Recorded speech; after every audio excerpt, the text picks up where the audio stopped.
Muy buenas noches y bienvenido a un nuevo programa de debate de este día, jueves 28 de febrero. Se acabó febrero y empezamos a partir de mañana el mes de marzo. Ya ven, pasa demasiado rápido los días. Ya 25 días de las elecciones, pero hay otros hechos políticos que están ocurriendo importantes, como algunas discusiones que se están dando en la Asamblea Legislativa. Hay una de primerísima importancia que es la discusión de diputados en relación al fuero constitucional. En nuestro país, una cantidad importante de funcionarios tienen fuero constitucional, lo que indica que en caso de cometer un delito y ser solicitados por la Fiscalía, pasan a la Asamblea Legislativa en primera instancia, a la que debe decidir, después de formar una comisión, si da lugar o no entregarlo a la justicia común. El fuero los protege, mientras la Asamblea no vaya a decir todo lo contrario. Esto, digamos, lleva a discusión, dice, bueno, pero inicialmente el fuero fue creado para preservar la actuación política de los funcionarios, no la actuación común.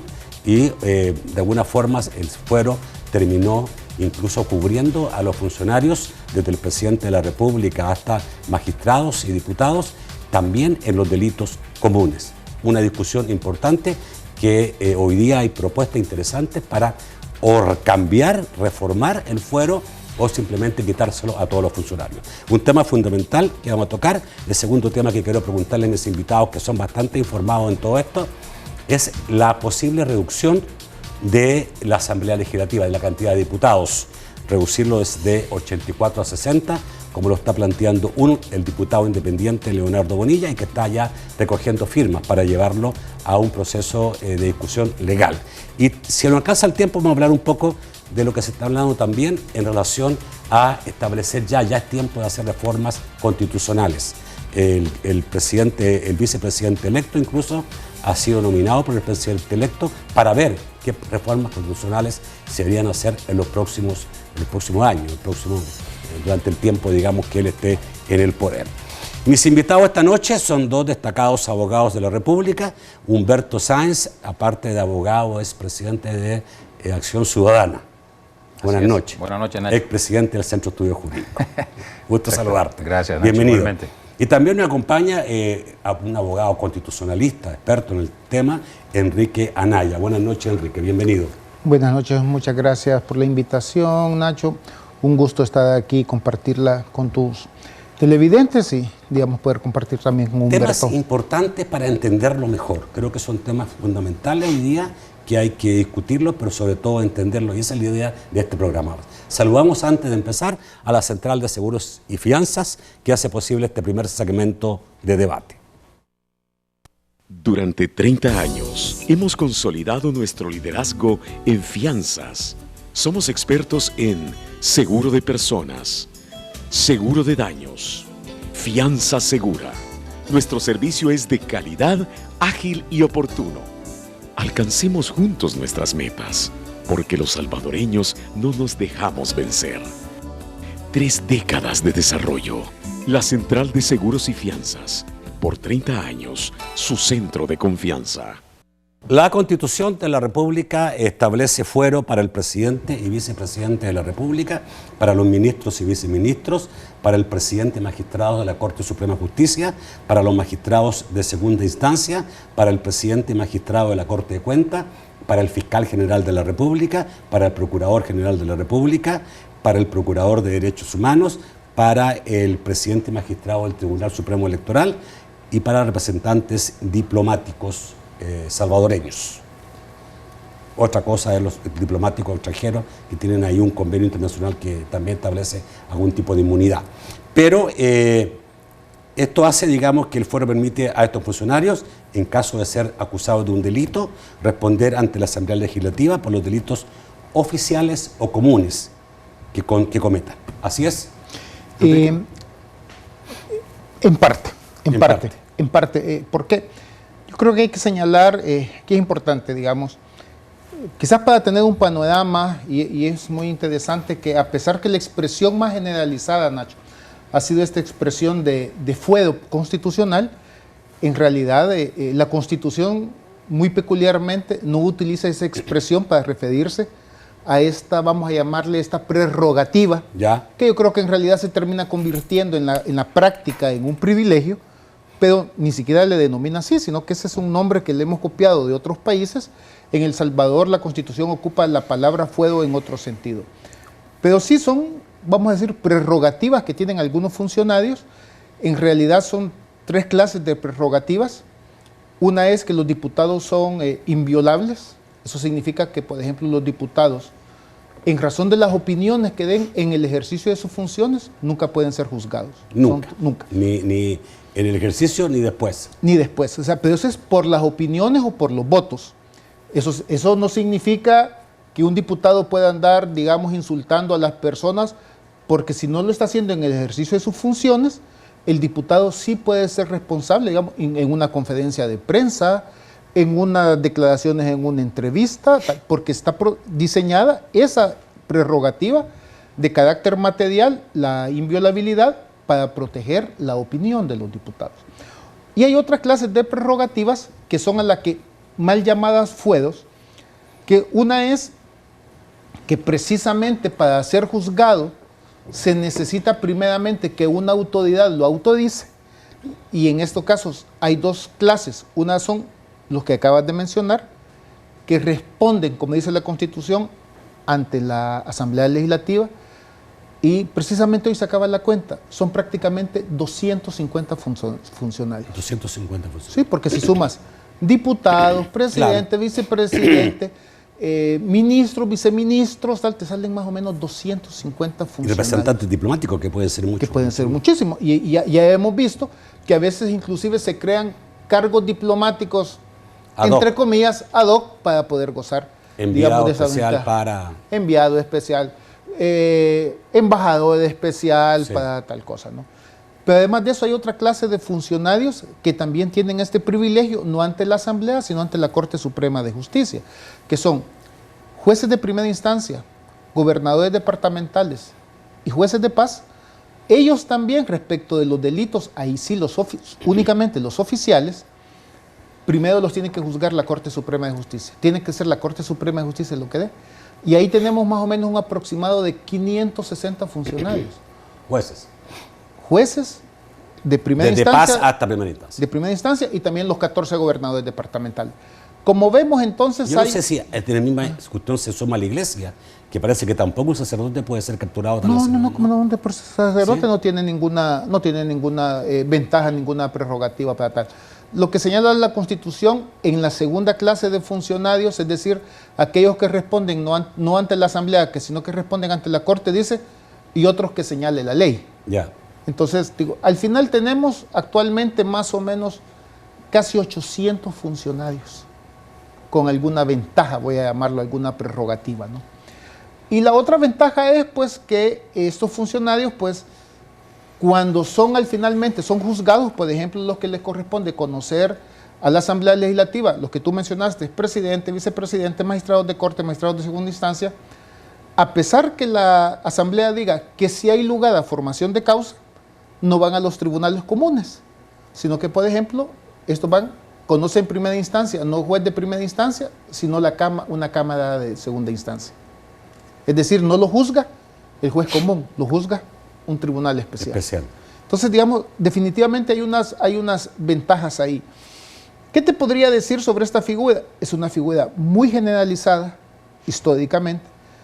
En El Salvador, lamentablemente, y no es una cosa exclusiva de El Salvador, la figura, en mi opinión, creo que sí se ha distorsionado en lugar de servir de una prerrogativa. Es verdad que inicialmente fue creada para exclusivamente protegerlo del ejercicio de su cargo, o sea, del delito oficial y no del delito común. Pero más que el delito oficial o el delito común, era cuál era el objetivo.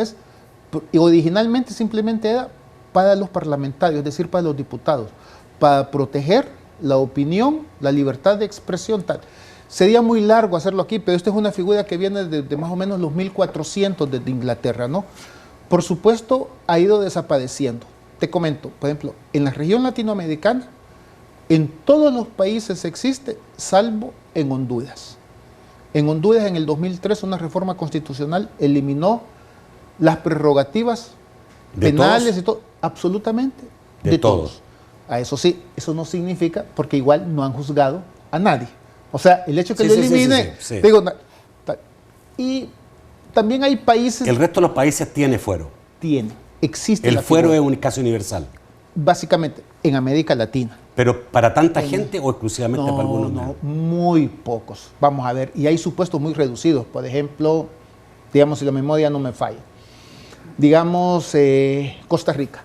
Costa Rica únicamente tiene presidente, vicepresidente, diputados. Nada más. Nada más. Y así se ha ido reduciendo. Sabes que en El Salvador, nosotros sí tenemos en El Salvador una tradición de incorporar muchos funcionarios, ¿no? Ya desde la Constitución de 1886 ya más o menos habían unos 50, 60 funcionarios que estaban protegidos. Tampoco llegamos, yo sé que suena raro comparar, digamos, un país como El Salvador de 21.000 kilómetros cuadrados con 6 millones de habitantes, por ejemplo, con Brasil, que es otro continente, pero Brasil tiene 20.000 funcionarios afuerados, ¿no? España, que es una cosa mucho más pequeña, es una cosa muy peculiar en el mundo, que tiene aproximadamente 100.000 funcionarios afuerados. 100.000 funcionarios. 100.000. O sea, y en España eso es sumamente criticado. La tendencia, ahora bien, hay países donde ningún funcionario tiene fuero. La tendencia ha sido irlo reduciendo. Aparte de Honduras, ¿qué otros países son así? En Alemania no hay fuero. En Estados Unidos no hay fuero. ¿No hay fuero? No. En Estados Unidos, el famoso juicio político no sirve para quitarle un privilegio y que vaya a los juzgados comunes. El juicio político, el impeachment, sirve para destituirlo. No sirve para quitarle un fuero. Sí.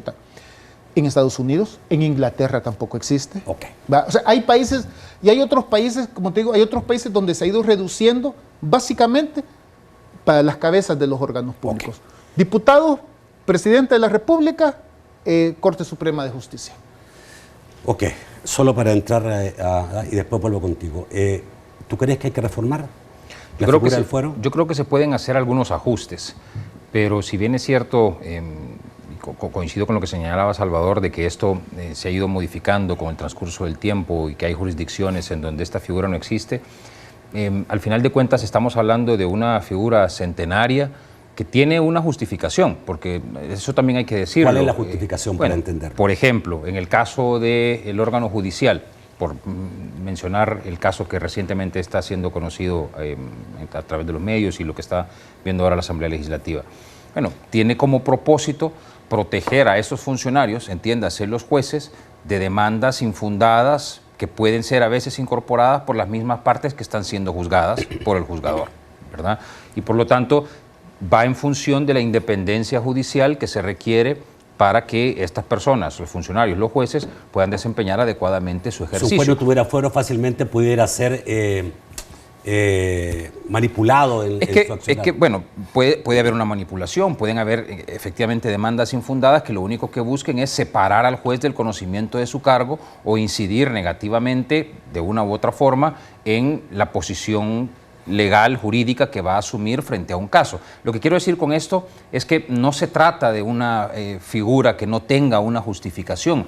Otra cosa, que eso es lo que podemos discutir, son los alcances de la aplicación de esta figura, la cantidad de funcionarios a quienes, entre comillas, protege, porque no es del todo una protección, y sobre todo la aplicación práctica que se ha hecho de la figura. Yo creo que es en esto último donde está el problema fundamental, porque a pesar de los alcances que son amplios, que tiene nuestro ordenamiento jurídico, lo cierto es que ha sido la práctica la que, por sobre todo, ha ocasionado esta distorsión y esta mala concepción que se está teniendo de la figura y de la opinión, y que ha generado en la opinión pública estas apreciaciones. Voy al corte. Hasta se nos apagó la pantalla.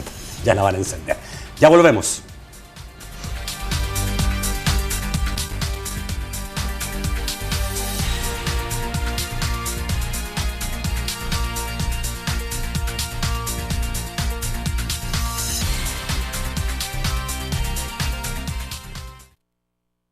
Hay días que te agarran como piñata.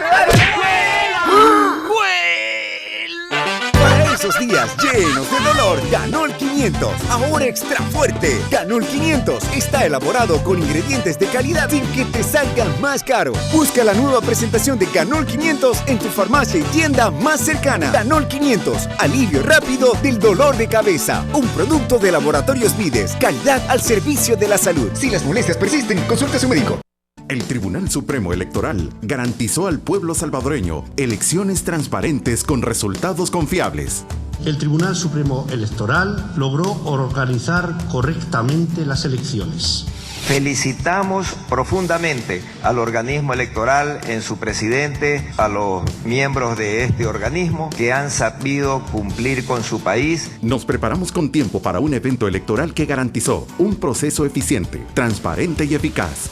Queremos dejar constancia que el sistema de transmisión y procesamiento de actas utilizado en esta elección es un sistema autónomo y soberano, diseñado y ejecutado con los recursos propios, producto de gestiones de cooperación internacional. Los procedimientos de votación y conteo fueron ampliamente respetados, con suficientes medidas de transparencia para garantizar resultados creíbles. Agradecemos el trabajo de los empleados, personal temporal del TSE y especialmente a la ciudadanía por cumplir con su derecho y deber de asistir a las urnas. Tribunal Supremo Electoral, 27 años consolidando la democracia.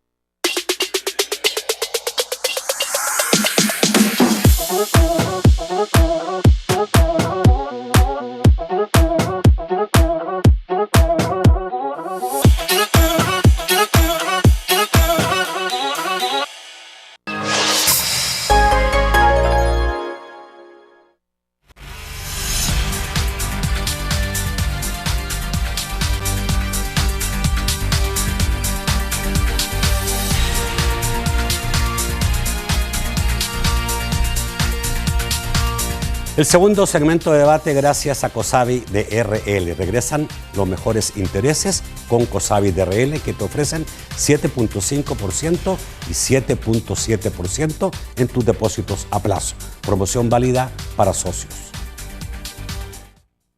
Regresan los mejores intereses con Cosavi DRL. Tu cooperativa de ahorro y crédito te ofrece el 7.5 y 7.7% en tus depósitos a plazos. Acércate a la agencia más cercana y pregunta por esta promoción válida para socios. Calle Gabriela Mistral, Chalatenango, Concepción Quesaltepeque, Paseo General Escalón y Santa Ana. Asóciate con nosotros. Llama al 2241-4200.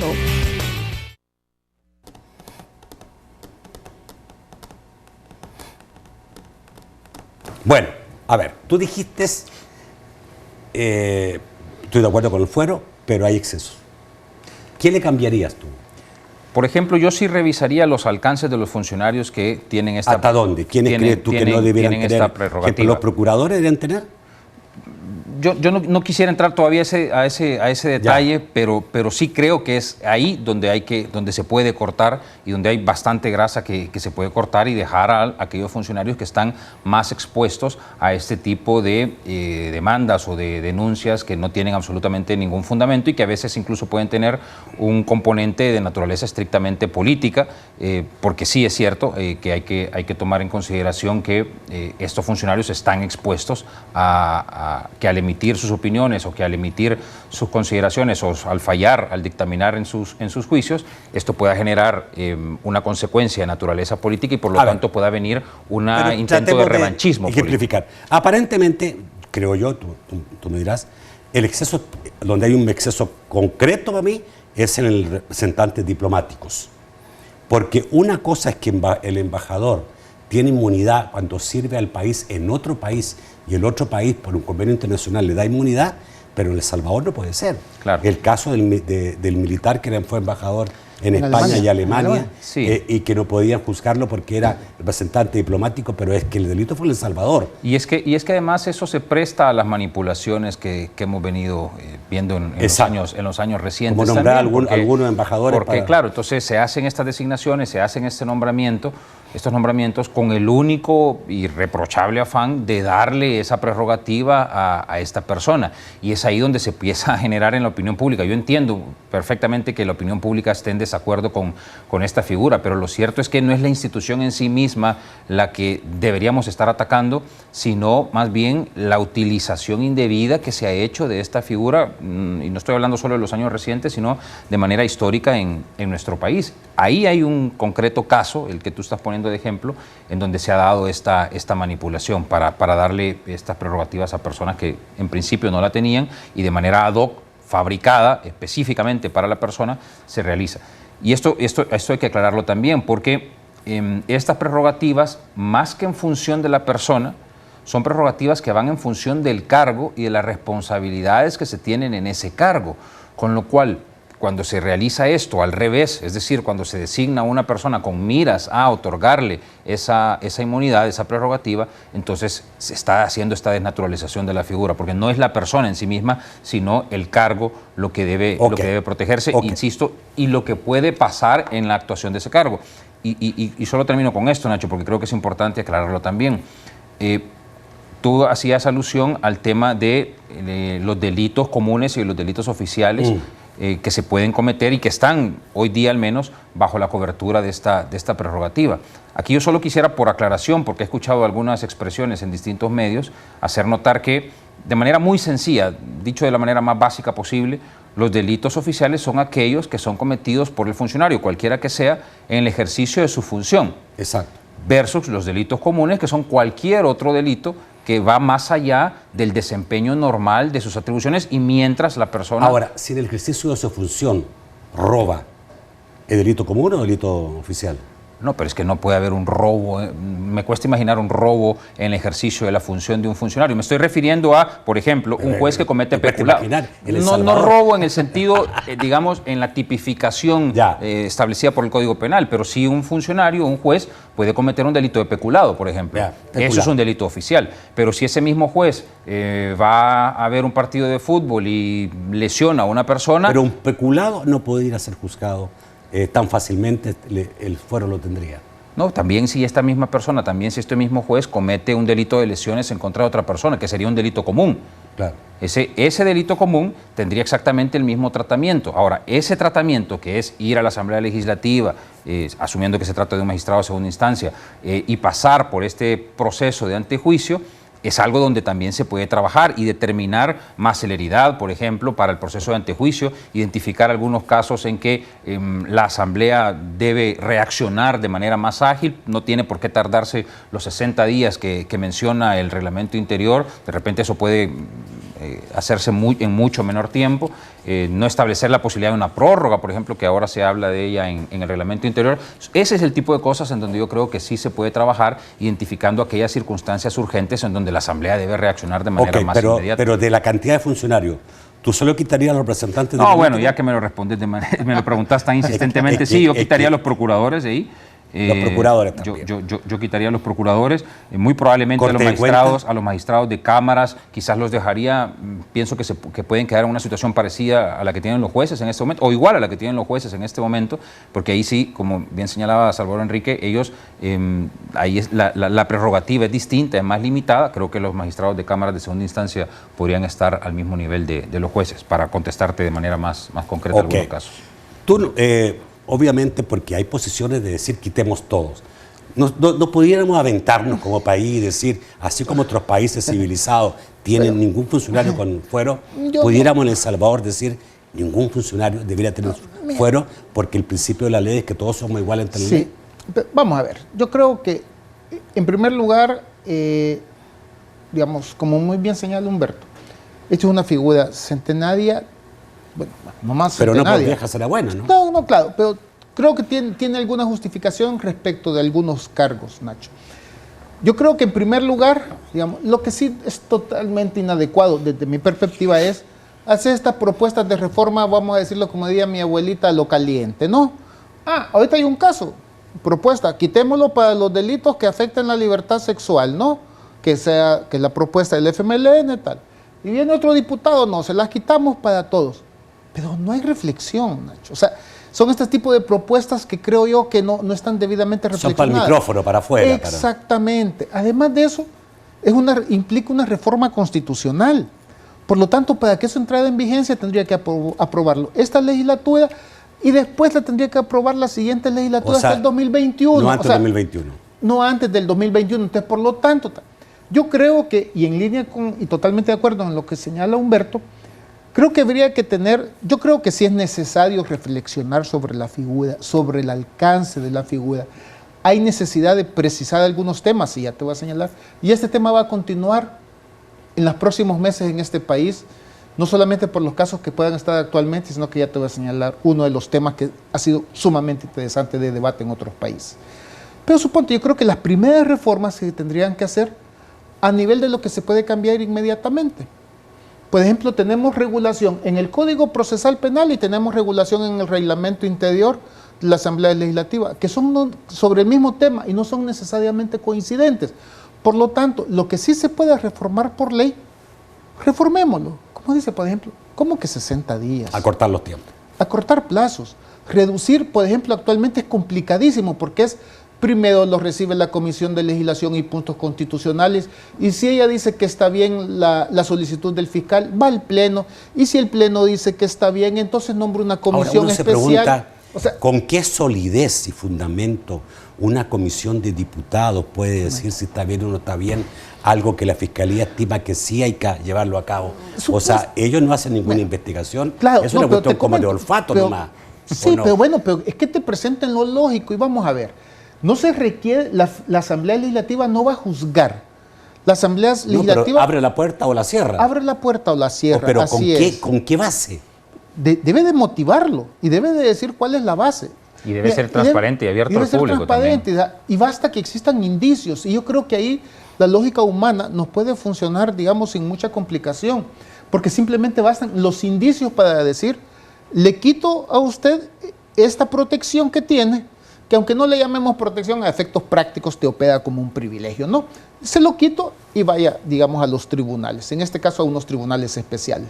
Entonces yo creo que sí hay cambios que se pueden hacer, hay precisiones que se pueden hacer por ley. Te voy a poner una típica que lo aclaró la Sala de lo Constitucional. Los diputados suplentes únicamente tienen esta prerrogativa cuando están ejerciendo la función de diputado. Mientras no están ejerciendo la función, no tienen la protección. Te voy a poner una más interesante, Odín. Y que porque va a hacer ruido, digamos, respecto del presidente electo en los próximos casos. ¿Qué pasa? Cuando una persona está siendo procesada penalmente o está siendo investigada procesalmente o inclusive en sede administrativa y en eso obtiene un cargo que está protegido por esta prerrogativa. El caso del presidente, que a principio, tiene 3 o 4, esa persona, esos procesos quedan suspendidos, se detienen hasta que la persona siga, se debe hacer, o esos casos no están protegidos.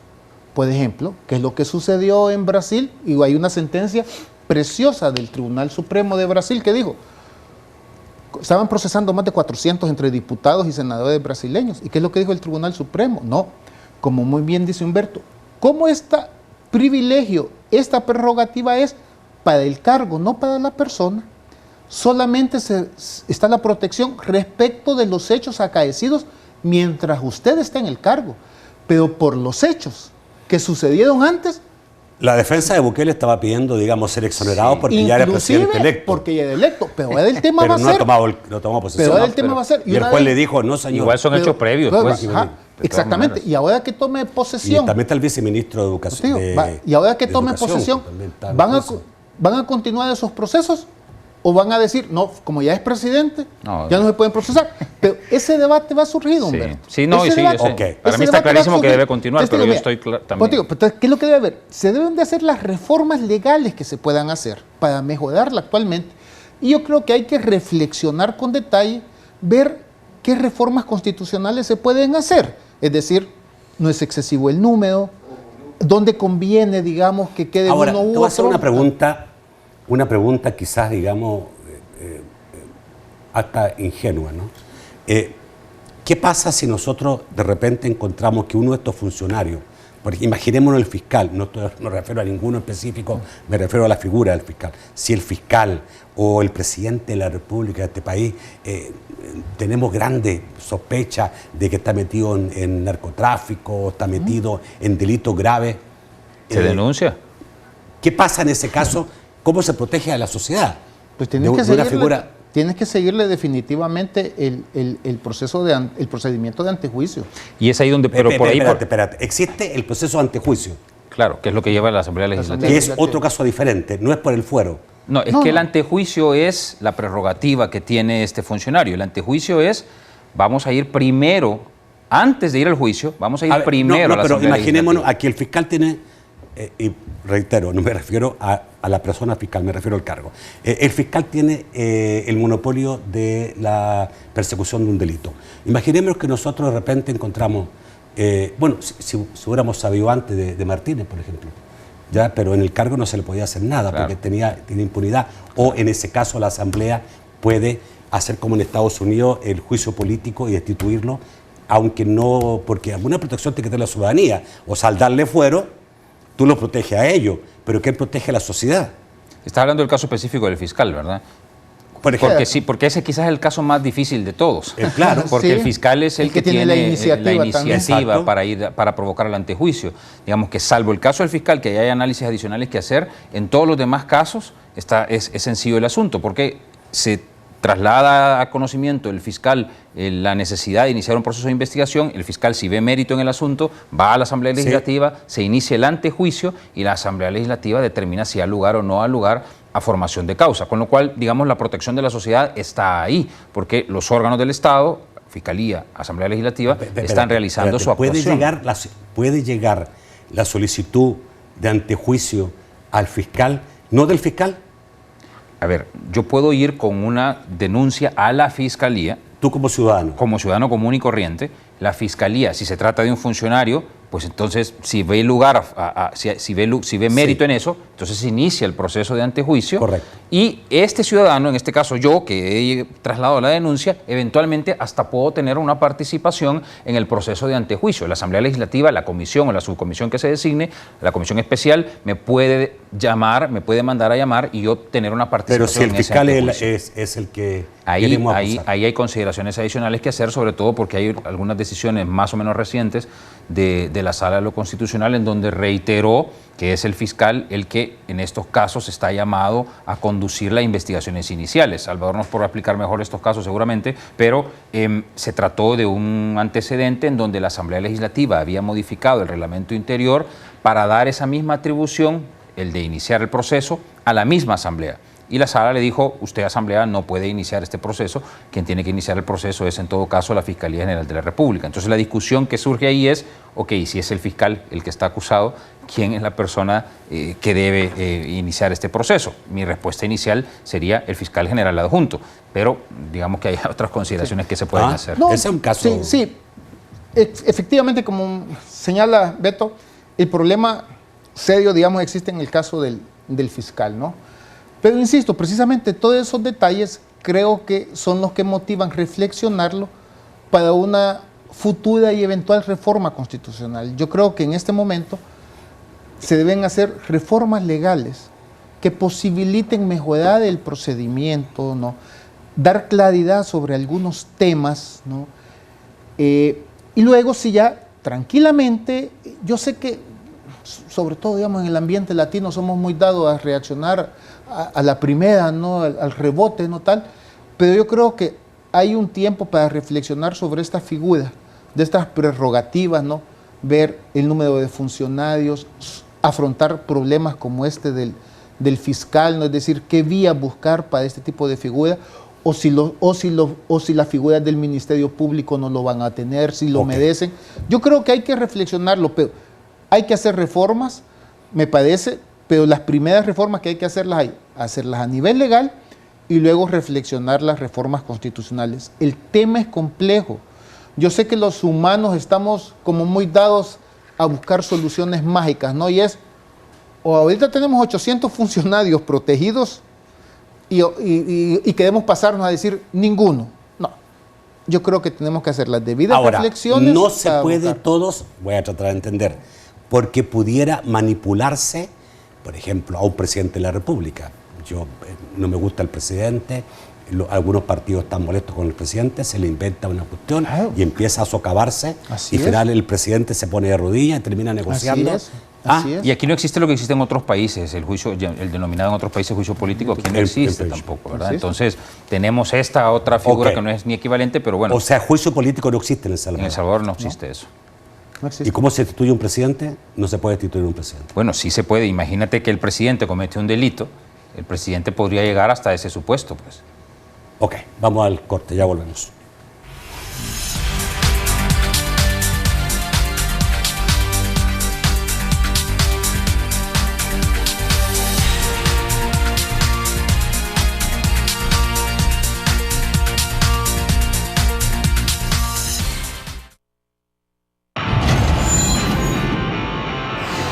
Nuestros repuestos hicieron lo imposible, devolverle la vida a este carro.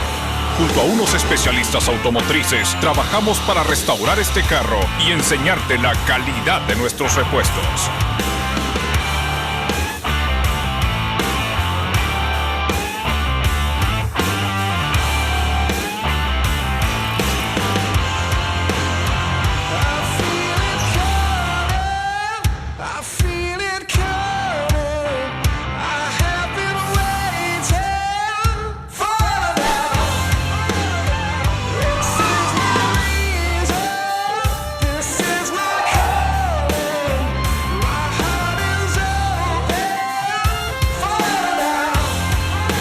Prueba superada. Detrás de un gran repuesto estamos nosotros. Econoparts. Siempre las mejores marcas. Pala tos. Pala grip. Pala alergia. Pala grip. Pala mocosera. Pala grip. Pal dolor. Pala grip. Pala grip en el día. Con loratadina no te da sueño. Pala grip en la noche. Duermes bien y despiertas mejor. Alivio rápido para todos los síntomas de gripe con Pala Grip.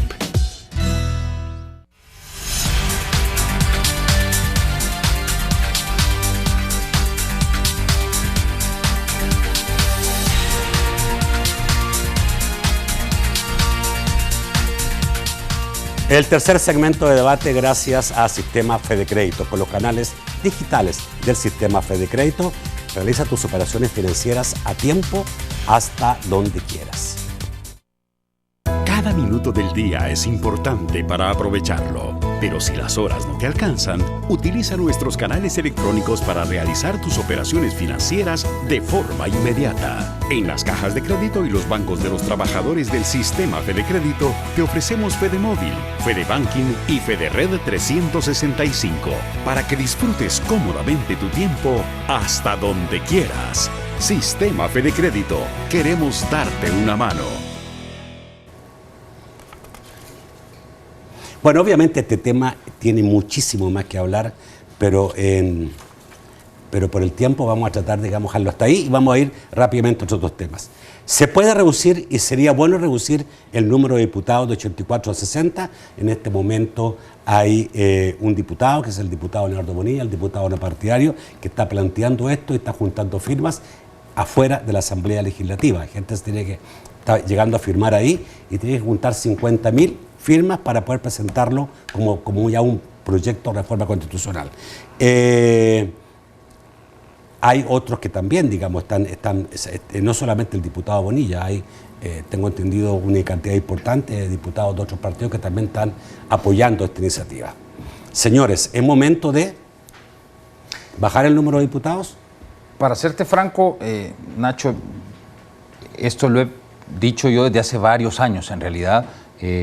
Yo creo que en términos generales, después haré una precisión sobre esto que voy a decir, pero en términos generales me parece que 84 diputados es un número alto, que bien puede revisarse. Sobre todo por los suplentes. Sobre todo porque estamos hablando de 84 propietarios y 84 suplentes. Me parece que es una exageración para las necesidades que un país como el nuestro tiene. Ya no se diga los miembros de junta directiva que suelen ser designados en cada periodo legislativo, que llegamos a tener hasta 7 vicepresidentes, que jamás he entendido que puede hacer un 7º vicepresidente en una asamblea. Abuso, pero ridículos. Pero dicho eso, la precisión que sí me gustaría hacer es que tampoco se trata de correr y tampoco se trata de hacer una propuesta que no haya pasado por un análisis técnico previo y que no haya pasado por algo que aquí en el país se debe desde hace ya muchos años, y es la elaboración de un censo poblacional. Porque no podemos perder de vista que es la Constitución la que nos dice que los diputados están en función de la población, de los distintos distritos o circuitos que se identifiquen por el legislador, y que en función de la mayor o menor población que tengan estas circunscripciones territoriales es que se va a asignar el número de diputados. Entonces, si no tenemos ni siquiera a estas alturas una información reciente emanada de la autoridad competente en la materia que nos diga somos tantos y estamos distribuidos de esta manera, entonces me parece que es apresurado el estar proponiendo una rebaja, sea de 60, sea 50, sea 70, la que sea, de diputados. Pero por eso comencé diciéndote que yo conceptualmente pienso que tenemos muchos diputados, pero creo que tenemos que iniciar un proceso que intente que se refleje adecuadamente ese número de diputados en función de la población y en función de los distritos o circunscripciones más bien que se definan, y que esto último es algo que también debe revisarse, si conviene o no conviene mantener esto a nivel de departamentos, o si podemos hacer una separación, una división mucho más fina de nuestro territorio para que entonces se responda de manera más directa por parte de los diputados a sus electores. Eso son dos cosas previas que creo lo que que hay yo que me hacer. recuerdo. En El Salvador, desde hace más de muchos años, creo que tiene más de 100 años que hay 84 diputados, pero... ¿Más de cuánto? No, eso es reciente. muy reciente. Sí, es reciente, lo de los 84 es reciente. Eso es muy reciente. Sí, lo de los 84 es muy reciente, Nacho. Lo que sucedió es que... ¿Cuántos diputados habían antes de la Constitución del 84? 60. Ya, y después se crearon los 24 de diputados la plancha especiales, nacional, que era la plancha nacional. Cuando se declara y vino la sala y declaró constitucional la plancha, y estos señores entonces, en vez de quitar los 24, exactamente, agregamos... Así es, eso fue lo que sucedió. Así es. Entonces, como muy bien dice Humberto, si se hizo mal, porque sencillamente como les quitaron allá la plancha, y dijeron, pues ahora estos 24, pues vemos aquí cómo los distribuimos, pues para que todos sigamos teniendo algo de dónde agarrarnos y todo, pues tampoco se vale ahora, digamos, venir a decir, ¿y por qué 60? ¿Por qué no 50? ¿Por qué no 45? ¿Por qué no 70? O 14, como dice el diputado Gallegos. O sea, no sé, me parece bien. Sí, yo lo sé, pero bueno. Entonces, eso se mira cómo el diputado Gallego valora la calidad, digamos, del trabajo que está haciendo, ¿no? Cuando dice, nos sobran 70 diputados, ¿no? Entonces, igual, yo creo que hay que hacer los análisis. Es que si no son propuestas total y completamente en el aire. Igual que esa propuesta. ¿Pero de qué puede depender esa de la población, Nacho. O sea, de dividir un diputado por cada... No, mira, ¿cuántos y miles? te voy a comentar, es que hay estándares internacionales al respecto. Así como tú escuchas y dices, ¿qué es lo que te dice, digamos, para ver el mayor problema que tenemos como país, ¿no? Como nación, que es el problema de seguridad? ¿Qué te dice la OMS? El estándar para la tasa de homicidios. Si es más de 10 por cada 100.000 habitantes, eso es una epidemia gravísima de salud en ese país y todo, porque las personas están muriendo. Y de ahí estándares o tasas de cuántos policías es lo recomendable. Correcto, lo mismo pero eso es una cosa... Pero te ayuda, Nacho. Pero en términos políticos. Pero te ayuda, Nacho. Pero en términos políticos. La base del sistema electoral es la población, dice el artículo 79 de nuestra Constitución. Eso Entonces, te da. Claro, tenés que establecerlo, pero también se puede cambiar, eso es numérico. Tú decís, cada 100.000 habitantes o cada 200.000, ya es un... Pero Nacho, pero ahorita en función de qué se está haciendo la propuesta, es que ese es mi punto. ¿Por qué no vamos primero a hacer hagamos la tarea desde el origen, pues, desde el principio? Primero, no sabemos ni cuántos somos. El último censo es de 2007 o 2006. 2007. Hemos cambiado. Bien chueco el censo ese, porque nadie le tiene confianza. Bueno, y si fue un censo chueco, entonces hagamos un buen censo, pues. Hagamos un buen censo, ¿cuántos años después ya? 10, 12 años después, y determinemos además cómo estamos distribuidos, porque a estas alturas, como explicaba Salvador, se agarraron esos 24 y dijeron uno aquí, dos allá, o sea, ningún criterio técnico para hacer esa asignación, ninguno, absolutamente ninguno.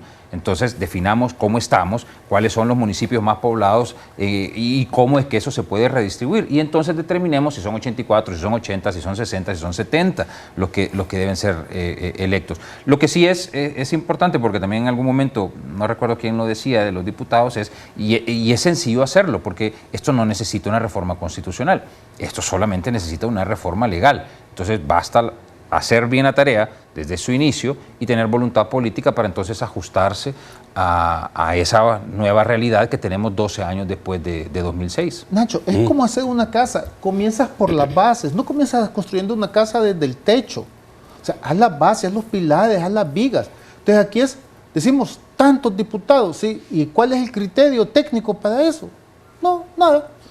El olfato, nada. O sea, definitivamente van a haber consideraciones políticas, sí, pero las decisiones políticas procuremos que tengan alguna justificación, no puede justificarse el motivo de reducir el número de diputados en relación a austeridad. A ver, $4 millones al año, ha dicho una diputada, que implica reducirlo de 84 a 60. Dime, ¿qué gran transformación puede hacerse en el país con un presupuesto de casi $6.000 millones, $4 millones? O sea, yo sé que son señales de reducirlo, pero no creo, francamente, que te genere un ahorro tal. ¿Puede ser más fácil de controlar y manipular un parlamento menor? En términos, si queremos ponernos... Si no, así, yo no creo eso. Y por lo que decía además, Salvador Enrique, el tema económico, que hay que considerarlo, porque tampoco se puede, es un tema que no se puede tomar en consideración, creo que es el menos importante de todos. Así es. Que hay que verlo, sí, pero ese es el menos importante de todos. No es eso lo que debe motivar a hacer un ajuste en el número de diputados. Yo al revés, por lo que tú estás planteando, yo al revés creo que un parlamento, una asamblea legislativa un poco más concentrada, no te estoy diciendo 60, 70, lo que sea, al contrario, puede motivar que exista o puede generar menos posibilidades de manipulación. Porque hoy vemos, bueno, lo estamos viendo ya en días recientes, una vez que transcurrieron los comicios electorales, o sea, aparecieron de ahí diputados diciendo una cosa completamente contraria a la que habían venido sosteniendo horas atrás. ¿Quién está manipulando o si ellos mismos se prestaron a la manipulación de entrada? Pues no lo sé, ahí hay que especular un poco. Pero lo que digo es, yo todavía al concentrar un poco más el número de diputados, creo que no va a desaparecer ese riesgo, pero se va minimizando ese riesgo de manipulación. Yo creo que el punto esencial es tener un número de diputados que garantice y posibilite en mayor medida la representatividad de la ciudadanía. Yo creo que ese debe ser el punto esencial. Digamos, porque francamente, para ahorrar $4 millones, te ahorras 10 veces más si quitas lo que en mi opinión es la inconstitucional publicidad gubernamental. Bueno, se puede quitar 4 millones en la Asamblea fácilmente también, claro, si reduce bastante gasto. Señores, no alcanzamos a tocar el tema de reformas constitucionales que de alguna forma está dando vuelta en el ambiente por dos razones. Una, porque el presidente electo, el vicepresidente electo, siendo candidato, habló de la importancia de reformar la Constitución. Dijo, ya es hora de reformar la Constitución, y puso algunos ejemplos sobre todo lo que tiene que ver en la relación entre poderes. Es un tema importantísimo. Yo quiero convocarlo a ustedes dos, Humberto y Enrique, para otra oportunidad, para que hablemos de ese tema. Creo que ese tema debe ser abordado. De acuerdo. ¿Cierto? Encantado. Muchísimas gracias porque me acepta la invitación. Vamos al corte, volvemos rápidamente con sus comentarios y sus preguntas.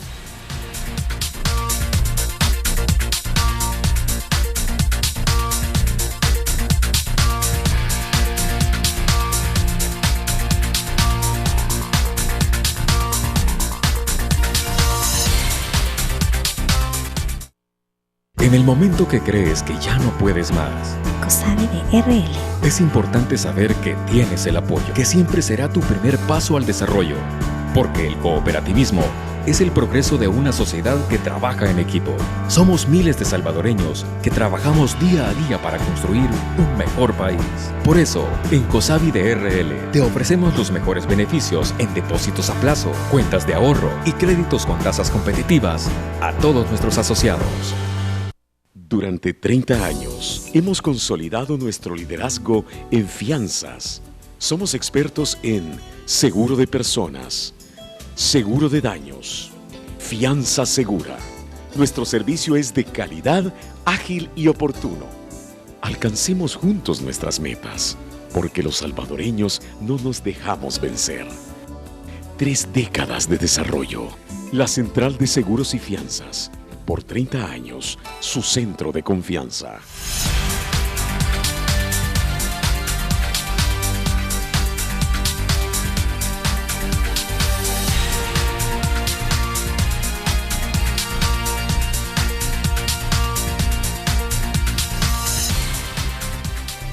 Vamos con Francisco Bonilla para saber qué dicen los amigos televidentes esta noche. Un placer saludarle. Buenas noches. Rafael Castellanos, analista y columnista, dice: la naturaleza del fuero es proteger a funcionarios de demandas relacionadas con su actuación como funcionarios, punto. Para delitos comunes no procede. Para protegerlos de falsas acusaciones puede crearse un protocolo de protección temporal, 48 horas o así. Dani dice: en los países donde los niveles de corrupción son bajos existe el fuero, así que el fuero no es el problema. Y podríamos tener 14 diputados y tendríamos los mismos problemas. Y es que ellos no son elegidos por magia, sino por una población que se ve reflejado en ellos. Dice Ángelo: el fuero debe de ser solo para ejercer sus funciones legislativas. Debe de haber un debate serio en este tema, una reforma constitucional para dejar claro en casos. Eduardo Bonilla dice: ¿alguien cree que acatará el dictamen que no le el hecho de conocimiento estén mencionó que estaban en favor de corruptos? No dudo mucho que quiera ponerse en posición de ser juzgados por leyes que menosprecia.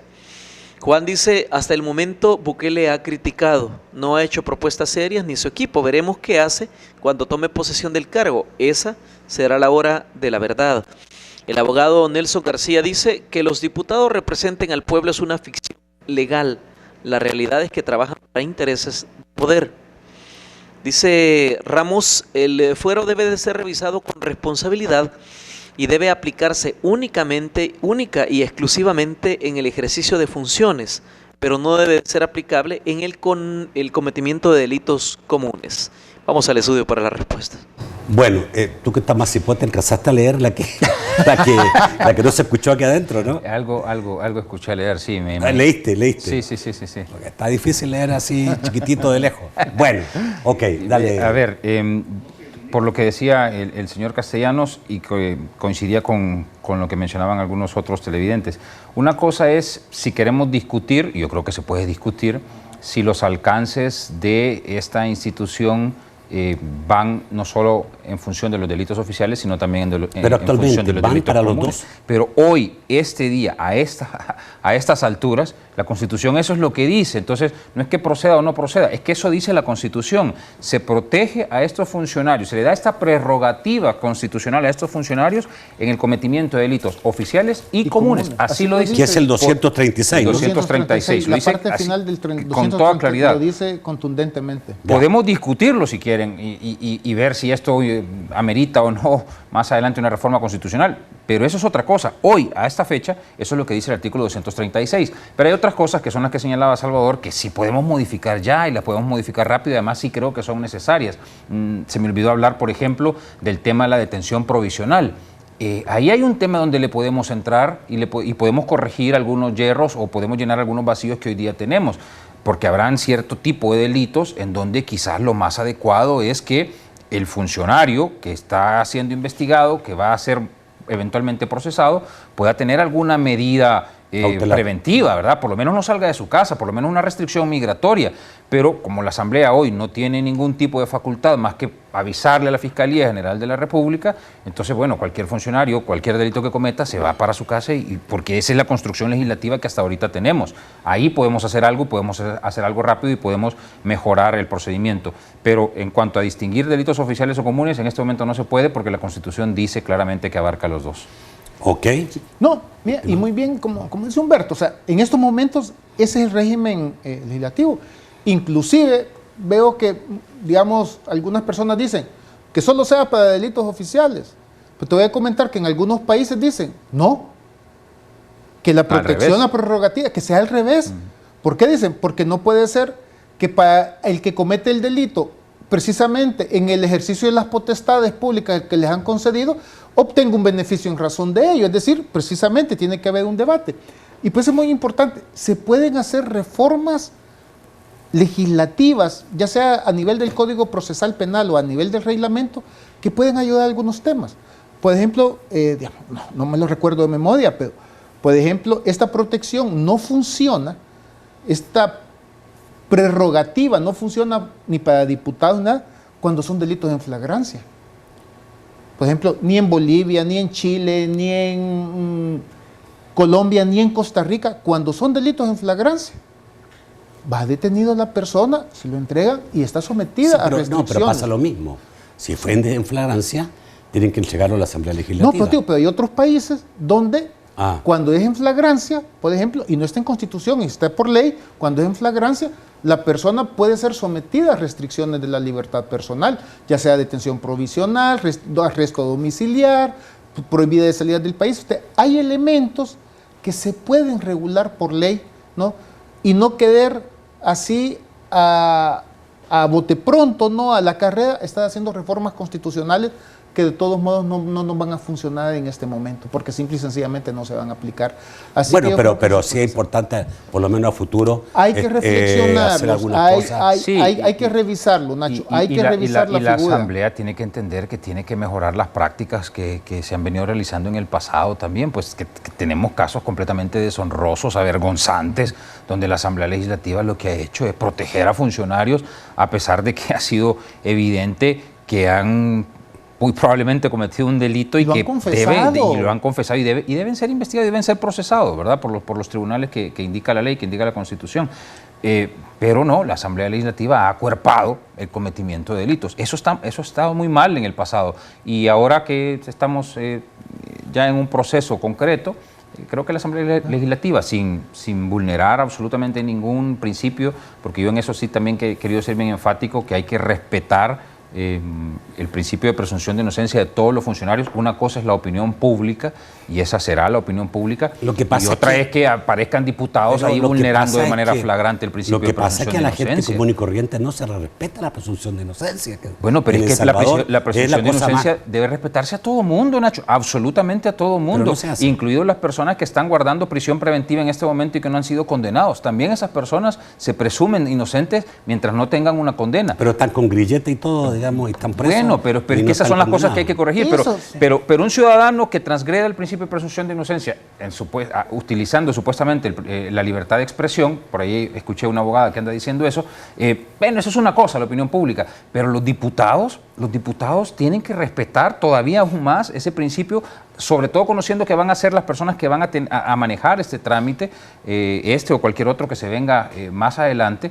Y no pueden partir de un prejuzgamiento, sino que tienen que dar esa posibilidad a cualquier persona, a cualquier funcionario, de que presente sus argumentos de descargo. Y si aún así encuentran elementos indiciarios, porque como explicaba Salvador, no se trata esto de un juicio, sino que de indicios suficientes como para que entonces se vaya a un proceso judicial en donde con plenitud de trámites el funcionario acusado va a poder demostrar o no su inocencia, bueno, eso ya será otra cosa.